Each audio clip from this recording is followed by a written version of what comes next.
Can everybody hear me okay? First, a few thank yous. Of course, first to Dale for having us and giving me the honor of being here. To Farron, Steve, Walter for sponsoring me. There's some other people I'd like to sort of thank and point out. Ellen and Bruce Mavick have been hosting me and have been incredible supporters of the efforts that I'm going to talk about. Paul Shiverick is a member of the our board of trustees and has been an enthusiastic supporter. And one of the very first supporters to get the party started were the Davicos, and Debbie Davicos here as well. So there's people in the room that are real special to me in the school, and I really appreciate you coming out. I am the head of a private independent school in Ohio, Hawken School. Hawken is 1,400 students on 4 campuses, and we are the largest private independent school in Ohio. We were also recently named out of 141 private schools in the state of Ohio, the #1 private school in Ohio. I say that because I'm kind of proud of it, but to point out the absurdity of what I'm getting ready to say next. I don't believe in school anymore. I used to, but I don't. I don't believe in the paradigm of school, the one we have almost everywhere in the world. And I think there are a lot of people who also agree with me. Now don't get me wrong, I believe in children, the unbelievable capacities of children to be curious and kind and courageous and smart and determined. And I believe in teachers, the ability to dedicate their entire lives in service to the growth of other human beings. And I believe in administrators in schools who are doing the best they can with the really complicated things. And I definitely believe in parents. I've never met a parent, even the ones who've been the biggest pain in my you-know-what, who didn't really truly just want the best for their kids. But I don't believe in the system. So I am super fortunate that I have an incredibly talented faculty and an incredibly courageous board of trustees at Hawken School. And when I re-upped my contract, and I said I'd sort of like to retire here, but I have one condition. I'd really like to spend the rest of my career building new models that will first serve the Hawken kids well, but that other schools can use. That's how I'd like to spend my career. And they invited me back, so here we are. So I want to take a look, if we're going to find out where we are, we're going to have a little quiz. It's 5 points, all right? Don't worry about adding up your points. We'll calculate your average at the end. So here's your first question. And so if you're going to answer true, raise your hand. If not, keep your hand down. First question, students within the classroom should learn at the same pace. No. Okay, 1, 2, okay. Yeah, should would be, raise your hand if you think they should learn at the same pace. Okay, next one. While in school, students should learn the same things. No. Okay. It should be the job of a teacher to sort and rank children. No. Generally, people respond well to being judged frequently by those in hierarchical authority over them. For success in life, the most important learning happens in classrooms. Okay, that's good. You passed my test. We're good. That was extraordinary. But think about it. Every one of those statements is a fundamental belief in the current paradigm of schooling. We cohort kids together, we put them in a classroom, and we move them forward, and at the end of the semester, we rank and sort them. And, by the way, along the way, we judge them a couple times a week on a ranking system. And, by the way, we basically do it all in the context of a classroom that's completely divorced generally from the place that the learning is supposed to be used, right? I've been doing this for a really long time. This is my 33rd year in education. It's my 14th year leading Hawken. I actually believed in school. I really did when I started. But turns out kids at schools like mine, you could argue, are the winners, right? They have some of the best experiences you can have in this current model, and they have access to the finest universities in the world. And about 10 years ago, I realized I'm not sure these kids are winning. I think they might be losing. So we've been on a journey to see if we could change things. Everything in the world has changed. Medicine has changed, business has changed, research has changed. I would argue that the industry that's probably changed the least in the last 100 years is education. And the book that Farah quoted, Todd Rose's book, The End of Average, is a good place to start if you want to read a little bit about this. But he calls something the standardization covenant. We have a covenant, which is the point of school is to be the same as everybody else, only you have to be a little bit better. Right? There's a problem with that. We're not all designed the same. We don't come out with the same set of hopes, dreams, abilities. And so I love this cartoon. For fair selection, everyone has to take the same exam. Please climb that tree. So if you're a monkey, that's a great test. That's a great system. You're going to feel great about yourself. You're going to do great. It's kind of a bummer if you're a goldfish. Turns out I love goldfish, and I love penguins, and I love dogs, and I love all of them. And the system isn't good for all of them. And here's the thing, we have been traditionally educated. We have largely, I assume everyone in this room for the most part has been educated in this paradigm, a variation of this paradigm. It's all we've known. You've heard the joke. A fish says to another fish, hey, how's the water? The other fish says, what's water? Right? Turns out this is an aberration. So I'm going to do the history of human learning in 2 minutes. So yes, I'm going to leave a few things out, so don't critique my attention to detail, all right? From the beginning of human history, there was one style of learning, which was a young, undeveloped human was given over to a more developed human who had skills in the world, and that more developed human asked the underdeveloped human to get to work, to go do things, to produce something, create something, go out in the world. And they started very basically, right, with small tasks, and those tasks got incrementally stronger. In the 15th and 16th century, Cambridge University took what was called the Latin Grammar School model. And the Latin Grammar School model had one purpose, to transcribe the Bible perfectly. It was the Word of God. So consistency and conformity and standardization was the thing. And then Cambridge, one of the most prestigious universities in the world, maybe the most prestigious university in the world, adopted that as their model of instruction. And then the Industrial Revolution happened. And at the center of the Industrial Revolution is one ethic: efficiency. The problem is great learning is not always efficient.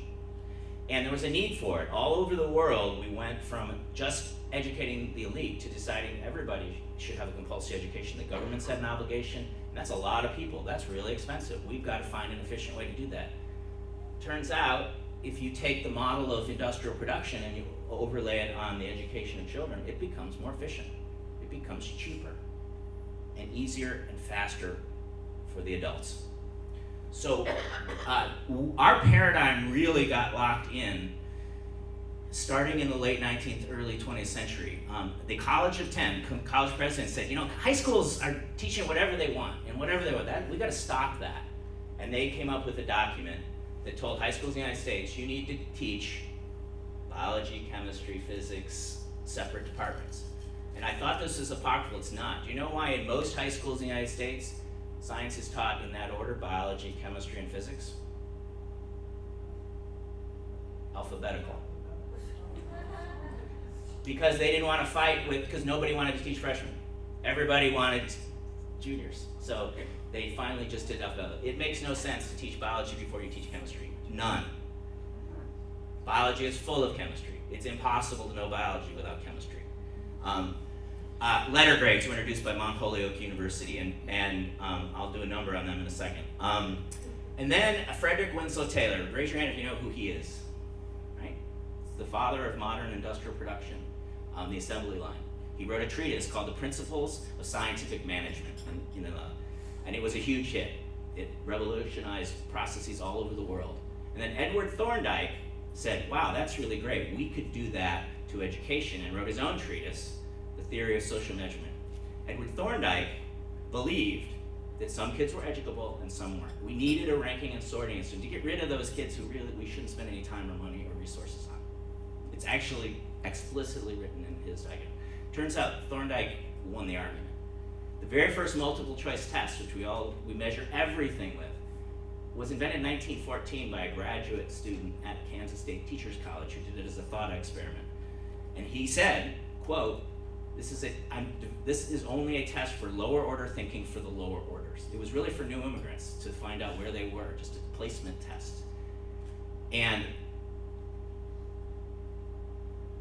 12 years later, the SAT Foundation adopted it as the methodology of assessment for entry to the most prestigious universities in the world. A test of lower order thinking for the lower orders. And this stuff's new. It's grades, IQ tests, bell curves, all this stuff that we take as a given, about 100 years old. And where does it leave us? It leaves us, this is one of my favorite quotes, Voltaire, those who can make you believe absurdities can make you commit atrocities. And those are very strong words, but they're appropriate. Because we still organize schools like factories, as if kids are widgets, and we treat them as if they're broken when they're not. We also rank and sort them in ways that are really cruel, I'll tell you. And here's one of the things that's really non-obvious. I don't know if you've ever thought about crediting. Most crediting, what you get credit for in a school is seat time. How long you sat, it's a credit hour or a Carnegie unit, right? It's how long you sat proximate to someone teaching you. Doesn't mean you learned anything, you just sat there long enough to get a credit and you didn't fail. And then standardized testing is measured for everything. Kids are being ground to a pulp by abusive use of standardized testing. Turns out we've always known grades were a bad idea. This is the first sort of scientific study of grades done in 1908. Remember, they were sort of invented in 1894. And it was pronounced that it must be a complete failure. There's no uniformity of grading. It has come to be openly admitted that a student who is anxious to win honors must carefully elect his work under certain teachers. We know that, right? Raise your hand if you ever gamed the system by choosing your courses and your teachers to potentially boost your GPA. And I'm going to say this, and I've said this to, at this point, probably 100,000 educators, and nobody's been able to change this. There is zero research into the world to support letter grading as a tool for growth or learning. But there's a ton of research, at least 40 journaled articles that show that grades tend to reduce students' interest in learning, tend to reduce students' preference for challenging tasks, and tend to reduce the quality of students' thinking. So as long as those things aren't important, grades are okay. And even if I can't convince you, if you think, no, what's wrong with the 5-point system? I used it, life is tough, you gotta be ranked and sorted. The system's broken because grade inflation has gotten rid of the scale. It was designed to be, I went back to the original documents, you were supposed to, only 16.7% of the kids were supposed to get A's. And 16.7% of the kids were supposed to fail. And the bulk, it's 2 standard deviations. It's a total bell curve. Right now, more than half of all the grades in American high schools are A's. There's only 2 grades, A and not A. And when I talk to educators, I ask this simple question. Raise your hand if you've seen a kid break into tears after receiving an A-. And every hand in the room goes up. I am not joking. So I teach, still have to grade in some cases. I think an A- is saying to a kid, great job, you did really well. This is the second best possible outcome. You got a little bit of room to grow. That's what I think I'm saying. What kids are saying, what kids literally out loud are saying, wow, I blew that one. It is a high stakes, everything is high stakes for these kids. And so the atrocities are, we've completely disconnected teaching from learning in ways that I think can be fixed, overemphasis on short-term memory recall. Lawrenceville School did a really interesting study. They took their AP students who had gotten 5s. They had them take a test and they got a 5. That's the highest you could do on the AP. They were juniors, and they retested them the beginning of the next year, and the average score was below 3. Right?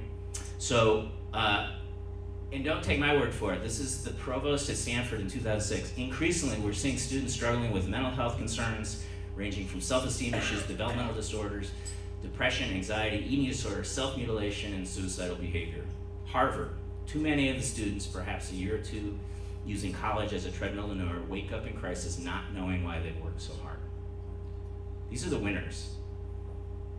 In every high school with high-achieving students right now, if you went to a kid and said, hey, I've got this weird proposition, turns out that if you could just cut off the tip of your finger, maybe about a centimeter, and mail it to the dean at Stanford, I can guarantee admission. The kids would say, well, how far do I have to cut? That's how high stakes this is for you. I'm not kidding, for some of these high achieving kids. And so right now, between 2009 and 2017, the number of high schools who contemplated suicide increased by 25%. The number of girls diagnosed with clinical depression, 37%, sophomores, girls reporting suicide, 26%, 1 out of 4 sophomore girls contemplated suicide. Boys, the problem with boys isn't that they contemplate as much, but they're much more successful. They when they decide that suicide is something they might want to do, they tend to do it in a really violent way. And it's the second leading cause of death for teens and young adults. You know that, right? When you hear somebody under the age of 25 has died, what do you do what I do? Wonder? And this is not new, but it's growing rapidly. And here's why. This cohort of kids is currently referred to as sort of Gen Z.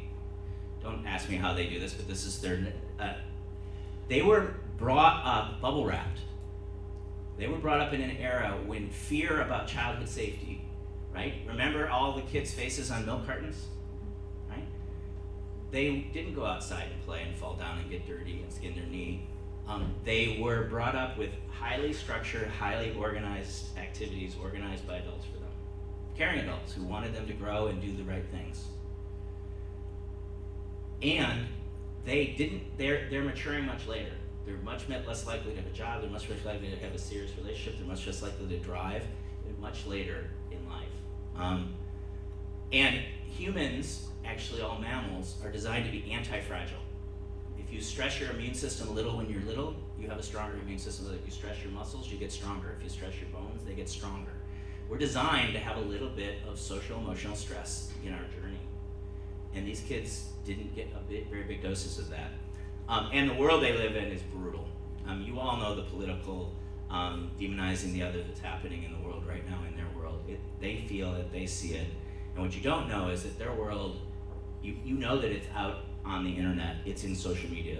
But I promise you, if you had a window into just how powerful it is and how crushing it is for some of these kids to participate in the social universe. And then this is the one that gets underplayed. Everyone says, oh yeah, all this technology is why these kids are so bummed out. Not really, actually. The research shows that the number one stressor for kids right now is school. Middle school students, 9 to 13-year-olds, were more stressed by academics than any other stressor, even bullying or family problems. They were most stressed out by grades, school, and homework. 11th grade students in schools like mine have very high levels of chronic stress, PTSD to some extent.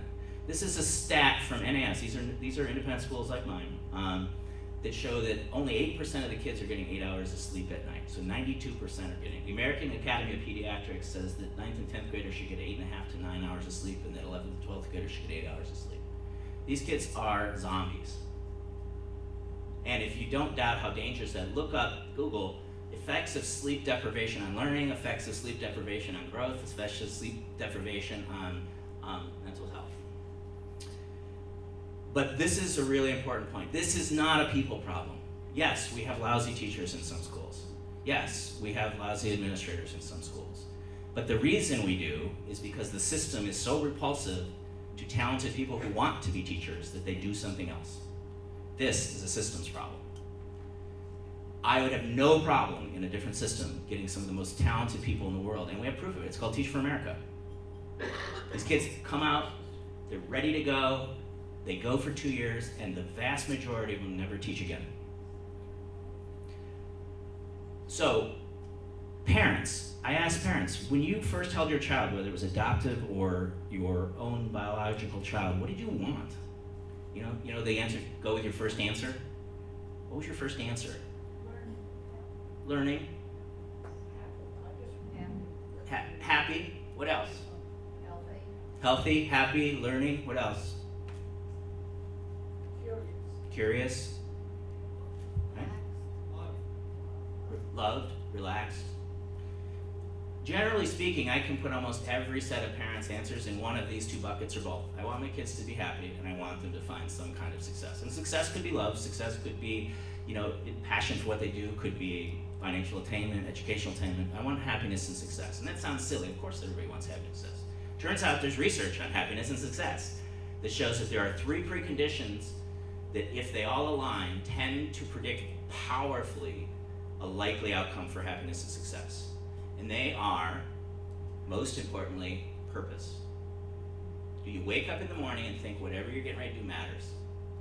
Right? The next is autonomy and agency. Do you think you matter?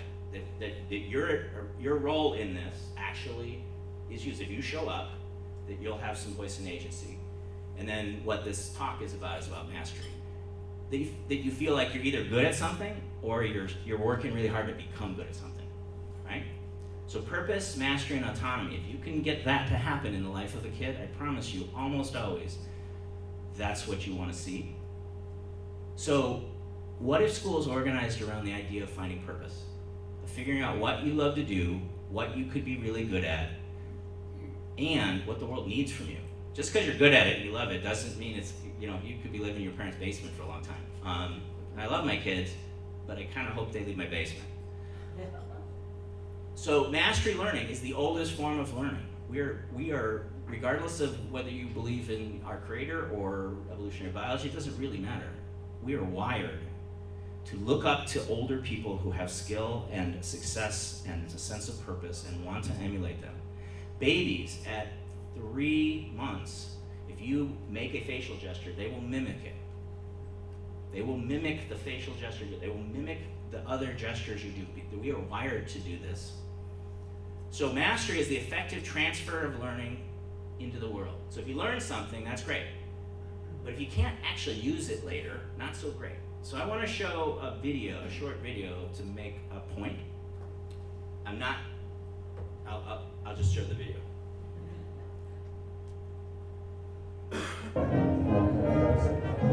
Graduates of Harvard and MIT,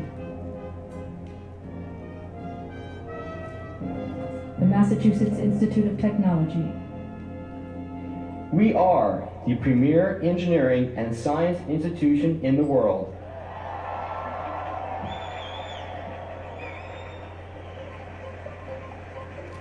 Do you think you could light a bulb with a battery and wire? Do you think you could light a bulb with a battery and wire? Yeah.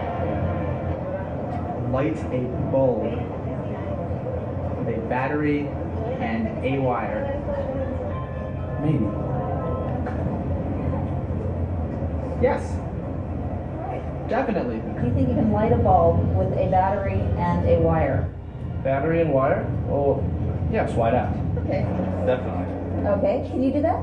The interesting part about the batteries and bulbs question is that people always predict that they can do it.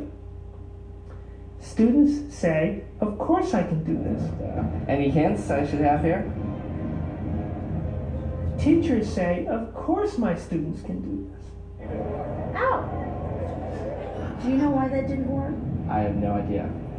Battery could be dead, the bulb could be bad, I'm hooking it up totally incorrectly. I'm not an electrical engineer, I'm a mechanical engineer. But if I had to guess, I would say it's operator error. It's okay. I know it's possible, but I don't know how to do it. It's only after failing that you begin to get upset with the question and think, well, maybe it's a trick question, and maybe this has something to do with manipulating the wires. They couldn't hold all the wires together. You don't have a current if you only have one wire, you need a complete closed circuit. But that's not the case. Well, if I do it with a little light bulb, I just do this. In which case, the light just lights up. It goes to the fundamental understanding of electricity. If one cannot light a light bulb with a battery and wire, then everything built upon those basic ideas has problems. We've always assumed that if teachers teach, students will learn. You can't assume that what's blatantly obvious to you and has always been blatantly obvious to you is going to be that way to somebody else, especially a kid. And that's where you have to stop, regroup, and say, wait a second, is this really as self-evident as you'd like to think it is? Sometimes the simplest problems in science defy intuition, and the most basic technology is surprisingly difficult to grasp. Is it because we weren't taught? Or is it because of something deeper? Something about the way we think?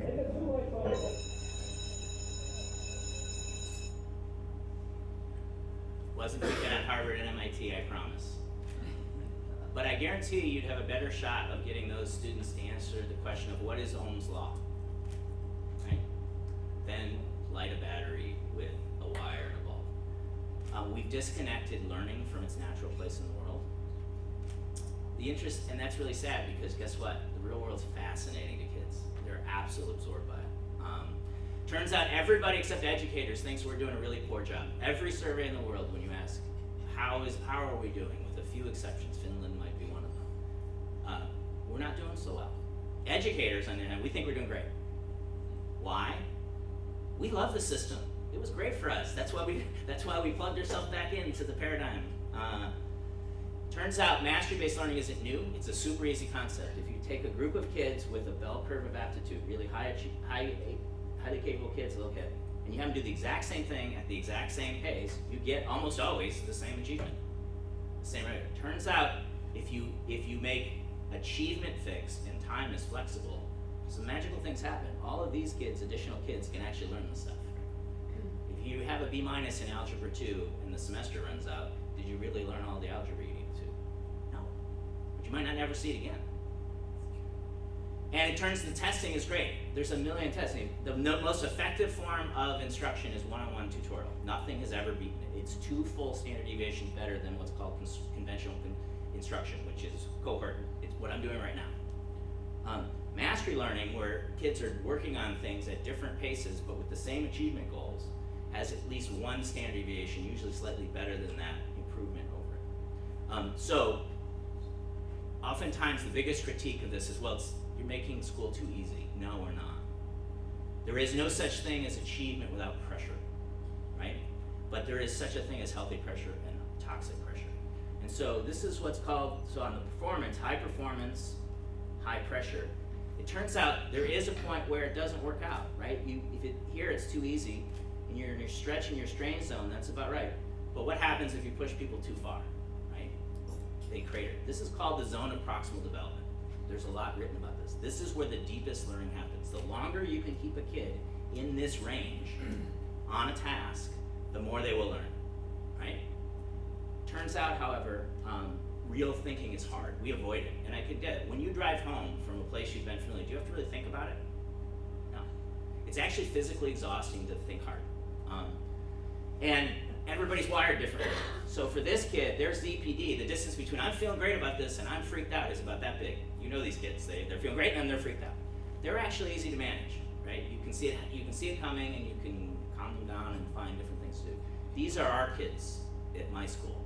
They have enormous carrying capacity for stress until they can't come to school someday and they're in a fetal position at home. I worry about both of these, but this is the group of kids that right now I'm really worried about. So you can substitute pressure.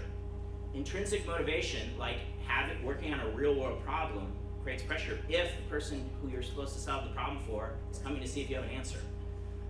If we're going to display your work publicly, right? And we all know this. What is athletics? What is performing arts? There is an opening night. You have to hit that note. That's called authentic performance pressure, right?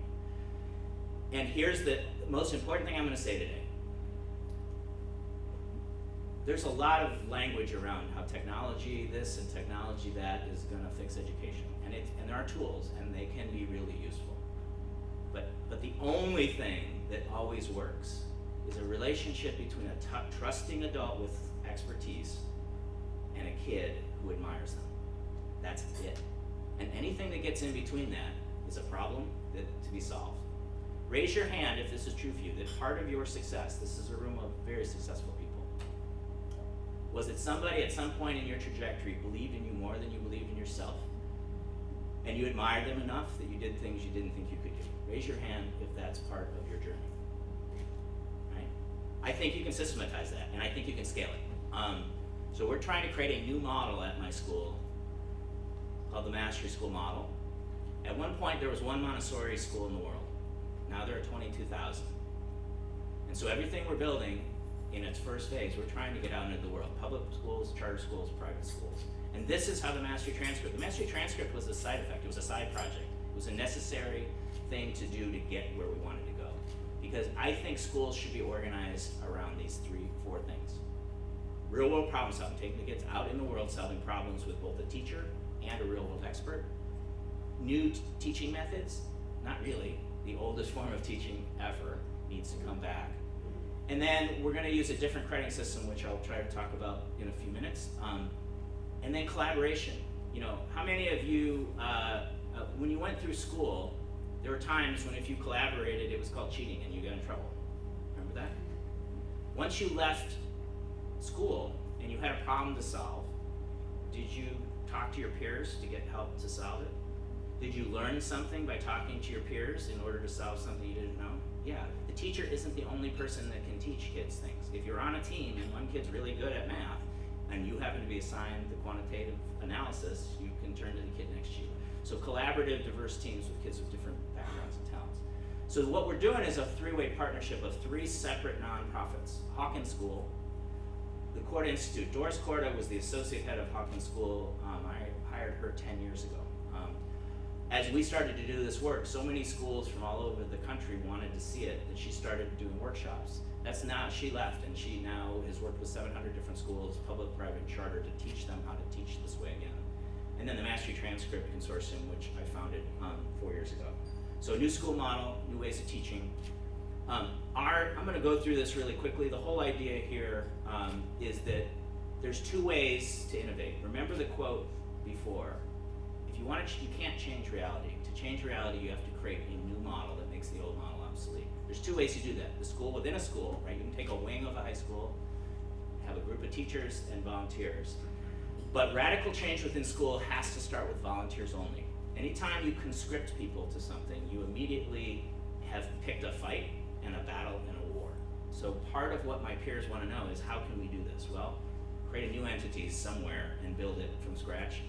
The reason I think independent schools like mine have both the opportunity to do this really well and the obligation is that we don't have the encumbrances, the legal and regulatory encumbrances that public schools do.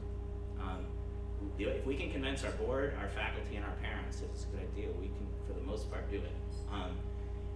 And I think early stage anything is really inefficient and expensive, right? The independent schools have powerful people who can help us do this, who can help us build these models, and then eventually we can make them efficient. We can do this model at a 25-to-1 student-teacher ratio, which makes it economically efficient enough for public and charter schools to adopt as well.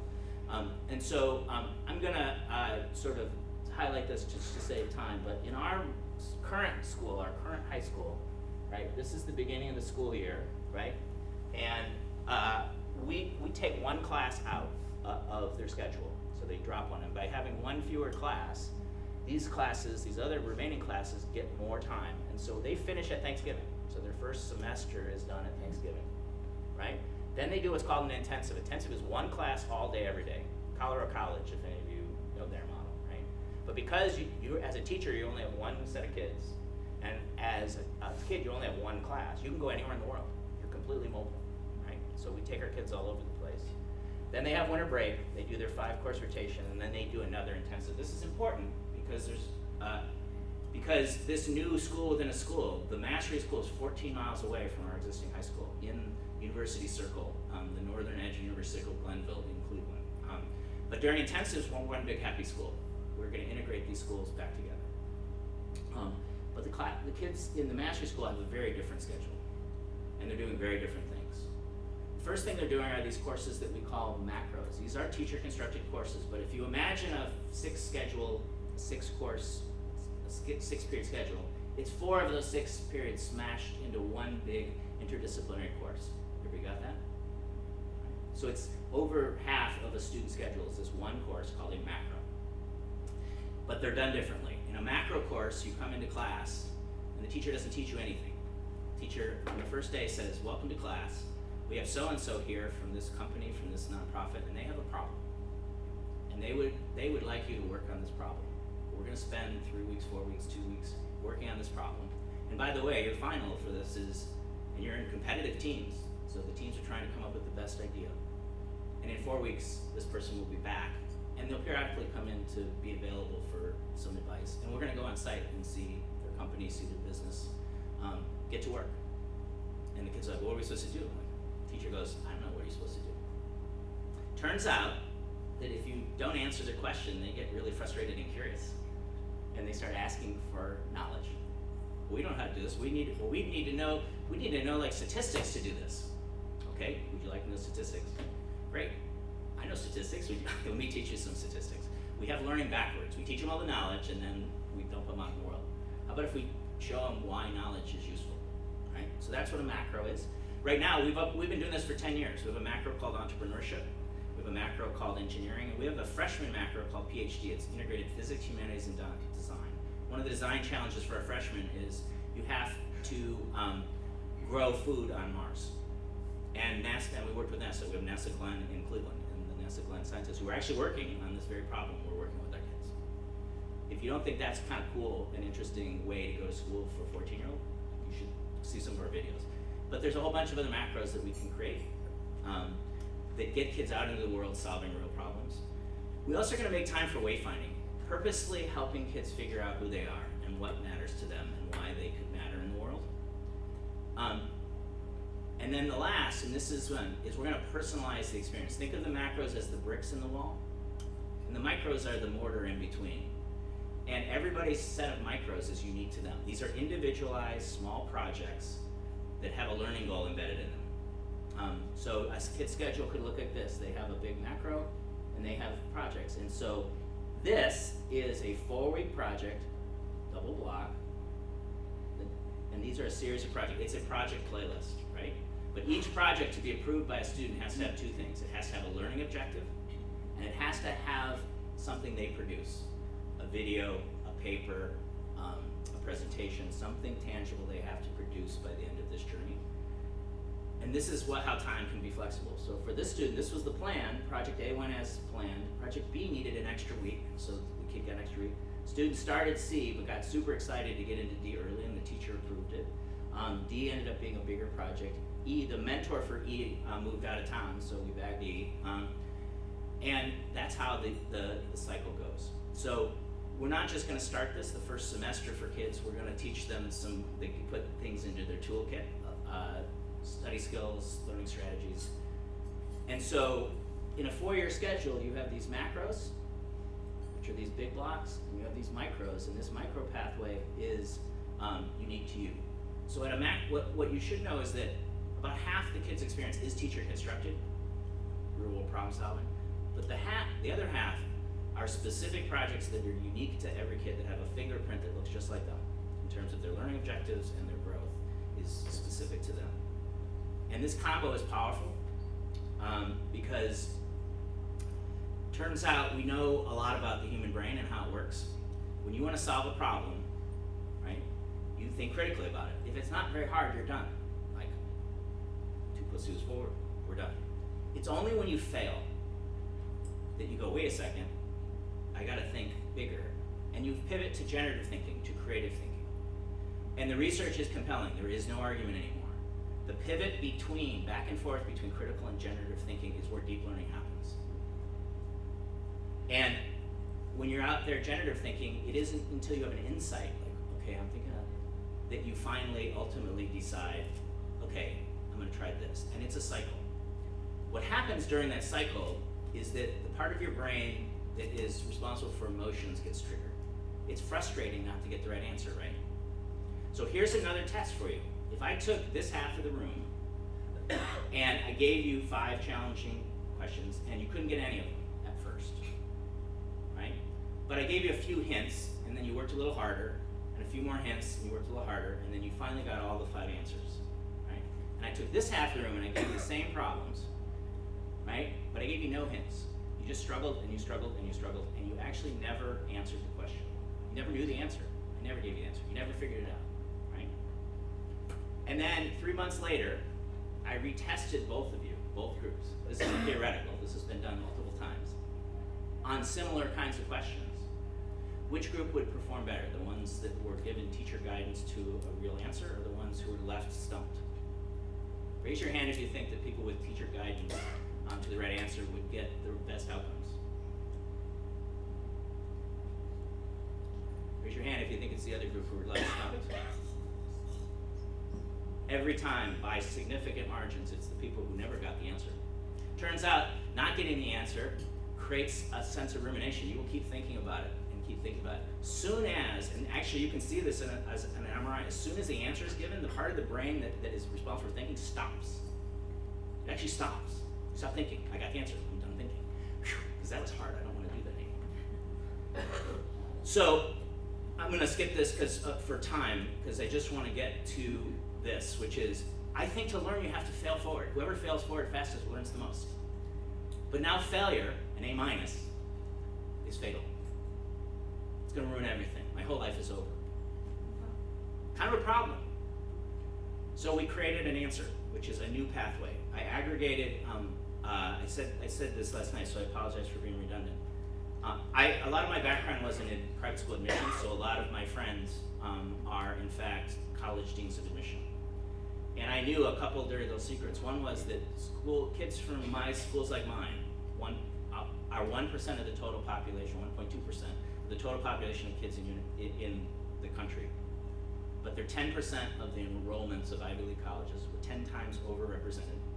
And we're over 20% of the students who pay full tuition at private colleges in the United States. We're 20 times overrepresented. So if we wanted to create a new way to represent kids and to assess them and path them, but there was enough of us, and I tested that. When this model was developing, I showed it to college deans. I said, what do you think? And they said, this is really interesting. This will produce really interesting kids. I said, oh, great. Yeah, but we're going to hate it. I'm like, oh, why? Because it's inefficient. It's going to be hard for us to do this. We don't want to do this. So I gave up for a while, for almost a year. We put it on the shelf. And then I ran into one of them. I said, hey, I've got an idea for you. What if I brought like 50 of my other prep school friends with me and we all started doing this? He goes, oh, well, then we'd have to learn to use it. So I invited those schools to Cleveland for 2 days, and we founded the Mastery Transcript Consortium. These were the schools that founded it. We now have over 290 schools, public, private, and charter schools that have joined the effort. These are a few that you may have heard of. Because I knew that college admissions couldn't look Dalton, Spence, Andover in the eye and go, how do I know this is rigorous? Because we've been doing this for a while. And we hired, as our CEO, Stacy Caldwell, who was the Vice President of College Readiness, which sounds counterintuitive. And in fact, in her interview, I asked her, I said, why should I hire someone from the Death Star, who is in the heart of the belly of the beast, to do this? And she had the best answer, which is why she got the job. She said, well, first of all, there's a lot of good people trying to do good work in there. Second of all, if you want to blow up the Death Star, don't you want their chief engineer? And I said, yes, I do. I would like one of those, please. And this sounds crazy, but we've been at it long enough now, about 4 years, that we have endorsements from all the Ivies now. This is a quote from the Dean of Admission Princeton. This is about a month ago. Personally, I think Mastery Trans would be a great thing. It'll allow us to understand students' stories in a deeper way. Your own University of Florida, I don't think it'll be a big climb to implement the Mastery Transcript. When you look at admissions from a holistic perspective, you're much more interested not in the GPA or grade, but how they got there. The Mastery Transcripts would help us answer that question of how they got there. In cases where we need more information, we typically ask for it, so we're not concerned that students with alternate transcripts will be disadvantaged. Dean of Admission and Harvard. If the most selective colleges allow us not to rank and sort kids, but to present them in their uniquely shaped forms, we have something. The other thing is, the University of Pennsylvania, Wharton's Business School runs what are kind of the Emmys for educational innovation, called the Reimagine Education Awards. The largest category is K-12 education. And we won the gold medal last year for the best new idea in K-12 education.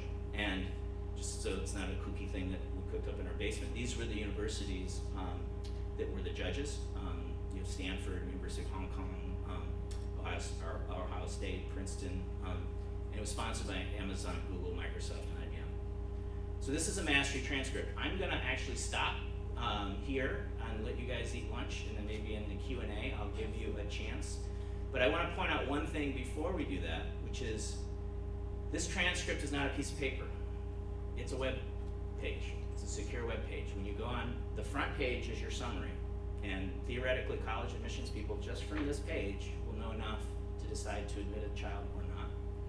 But everything is live. If you click on anything there, it takes you to more information. And in order to earn a credit in our system, you turn in your best work and the teacher feedback related to it to 2 people I've given authority at Hawkins School to judge your work.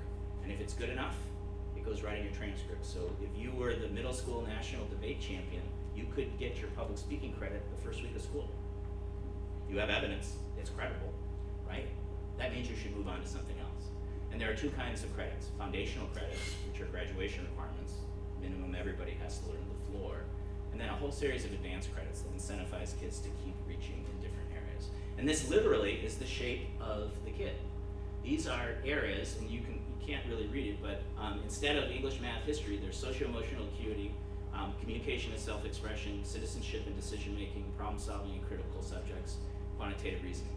And here's another radical innovation. These are unique to every school. Not only are children unique, so are schools. So every school creates their own set of mastery credits, right? That are their standards that their children are supposed to meet in order to graduate and to grow. I can tell you more in Q&A, but I want to give you a chance to eat. Last thing is a conversation I had with an Ivy League dean, and then we'll break for lunch, who said, well, you can't have credits that are different at every school. How are we going to compare kids across schools? You know, like we do now. I said, so you compare A's in one high school to A's in another high school, right? Yeah. I said, do you think that's accurate? He goes, no. I said, so you want to perpetuate it? Isn't it really true that what you want to know is, of the 10 kids from Hawken who are applying, which 2 should you consider admitting? Isn't that what you do? And he goes, yeah. What if I made that easier? Because you know they're all qualified. I've asked deans of admission at the selective schools over time, what percentage of your total student applicant pool is fully qualified? I asked a dean at an Ivy League college, how many times could you take the entire admitted group and set them aside and take the next best group before your professors would notice a difference? And she goes, 6 or 7 times. So if they're all qualified, what if we just show you the shape of each kid and you can pick the one you want? And that's what we're doing. And it's working. And I think it has a chance to change at least high school for every kid who wants to go to college. And by the way, this makes a great resume, electronic resume. If you don't want to go to college, if you want to go into work, you can now prove what you can do with evidence. And so a kid's transcript travels with 2,000 or 3,000 artifacts of their best work. So that's what we're up to. I'll take a break so we can do lunch, and then they'll let me know when it's time for Q&A. So thank you.